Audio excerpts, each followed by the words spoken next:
ৰাজ্যৰ বিভিন্ন প্ৰান্তৰ লগতে আজি পলাশবাৰী সাংস্কৃতিক বিকাশ ভৱনৰ উদ্যোগত হামিং সম্ৰাট জুবিন গাৰ্গক ৰাজহুৱা শ্ৰদ্ধাঞ্জলি। এই অনুষ্ঠানটো আমাৰ আবেলি 5 বজাৰ পৰা আৰম্ভ হৈছে। এই অনুষ্ঠান আমাৰ প্ৰথমতে বৰগীতেৰে আমি অনুষ্ঠান আৰম্ভ কৰিছোঁ। তাৰ পিছতে আমাৰ বন্তি প্ৰজ্বলন আৰু শ্ৰদ্ধাঞ্জলি এইটো ৰাইজৰ বাবে মুকলি আছে, বৰ্তমানো চলি আছে। ইয়াৰ পিছতে আমাৰ ভাগৱত পাঠ হ'ব।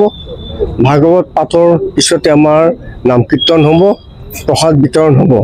এই চমু কাৰ্যসূচী লৈ পেলাই আমি কৰিছোঁ। আৰু ইতিমধ্যে আপোনালোকে সকলোৱে জানে যে আজি অসম শোকত ম্ৰিয়মান হৈ আছে।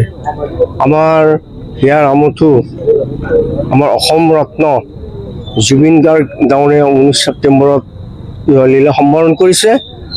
আৰু তেখেত সম্বৰণ কৰাৰ পিছতে আমাৰ যিটো জনগণৰ যিটো সঁহাৰি, যিটো জনপ্ৰিয়তা, এই জনপ্ৰিয়তাই সীমা চেৰাই গৈ বিশ্বলৈ গতি কৰিছে। ই কম কথা নহয়। বহুত আমি দেখিছোঁ শিল্পী, সাহিত্যিক বা ৰাজনীতিজ্ঞ বহুত মানুহ দেখিছোঁ, কিন্তু এনেকুৱা আমি দেখা নাই। আমাৰ কাৰ্যকালত আমি খুব কমেই দেখিলোঁ। জুবিন গাৰ্গ অমৰ হওক, তেওঁ মৰিও অমৰ। আৰু আমি এইটোকে আশা কৰিম যে জুবিন গাৰ্গ আমাৰ যি অসম ৰত্ন, হীৰা এটুকুৰা, এই অসম ৰত্নগৰাকী বিশ্ব ৰত্নলৈ পৰ্যবেক্ষিত হওক, ইয়াকে আমি কামনা কৰিলোঁ। আমাৰ সংস্কৃতি বিকাশ ভৱনৰ পৰা আজি ৰাতিপুৱা কাৰ্যসূচী আমি ৰখা নাই, কাৰণ আপোনালোকে জানে যে চাৰিওফালে আজি নৱমী দুৰ্গা পূজা চলি আছে। সকলো কম বেছি পৰিমাণে আধ্যাত্মিকভাৱে জড়িত কাৰণে সমাগম এটা নহ'ব বুলিহে আমি আবেলি কাৰ্যসূচী ৰাখিছোঁ। আৰু আপোনালোকে জানি আমি জনাব বিচাৰিছোঁ যে 19 তাৰিখে যিদিনাই লীলা সম্বৰণ কৰে সেইদিনা আমি স্মৃতিচাৰণ কৰিছোঁ, আমি বন্তি প্ৰজ্বলন কৰিছোঁ। আৰু সেইদিনৰ পৰা আজি 13 দিন হ'ল বন্তি প্ৰজ্বলন আমাৰ হৈয়ে আছে আমাৰ এইটো বিকাশ ভৱনত। তাৰোপৰি আমি আনুষ্ঠানিকভাৱে আমাৰ কাৰ্যনিৰ্বাহক সভাটো আমি এইটো কৰিছোঁ। আন এটা কথা, 26 তাৰিখে আমি জুবিন গাৰ্গৰ ঘৰলৈ গৈ আমি এটা শোক বাৰ্তা দি আহিছোঁ। সন্মানীয়া গৰিমা শইকীয়া গায়কৰ হাতত। আৰু তাৰপিছতে আমি তেখেতৰ লগত অলপ বিনিময় কৰোঁ। তেখেতক আমি আমাৰ ফালৰ পৰা সমবেদনা জ্ঞাপন কৰোঁ। তাৰপিছতে আমি সমাধিস্থললৈ গৈও তাতে আমি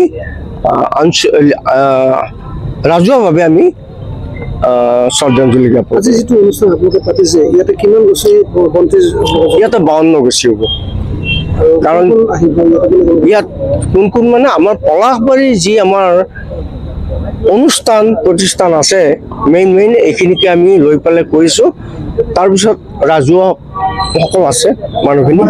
গতিকে এইটো ৰাজহুৱা অনুষ্ঠান আমাৰ উদ্যোগত, পলাশবাৰী সাংস্কৃতিক বিকাশ ভৱনৰ উদ্যোগত ৰাজহুৱা অনুষ্ঠান। অসমৰ নপুৰণি কবি সাহিত্যিকৰ বাবে সুখবৰ। প্ৰভাতী অসম সংবাদ গোষ্ঠীৰ দ্বাৰা পৰিচালিত সাপ্তাহিক কবচে আয়োজন কৰিছে এখন কাব্যগ্ৰন্থৰ প্ৰতিযোগিতা।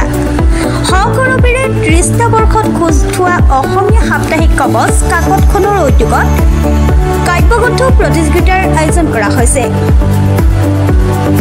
2022 চনৰ পৰা বৰ্তমানলৈ প্ৰকাশিত অসমীয়া কাব্যগ্ৰন্থ দুকপিৰ লগতে লেখকৰ সম্পূৰ্ণ নাম ঠিকনা সখীয়াকৈ লিখি অহা 30টা মেম্বৰৰ ভিতৰত তলত দিয়া ঠিকনাত ডাকযোগে পঠাব পাৰিব।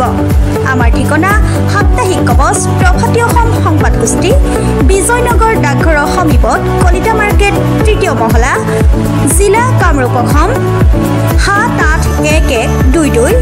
মোবাইল নম্বৰ হৈছে 9435114666 অথবা 6003971898 অথবা 9864084600 অথবা কাৰ্যালয়ত হাতে হাতে জমা দিব পাৰিব।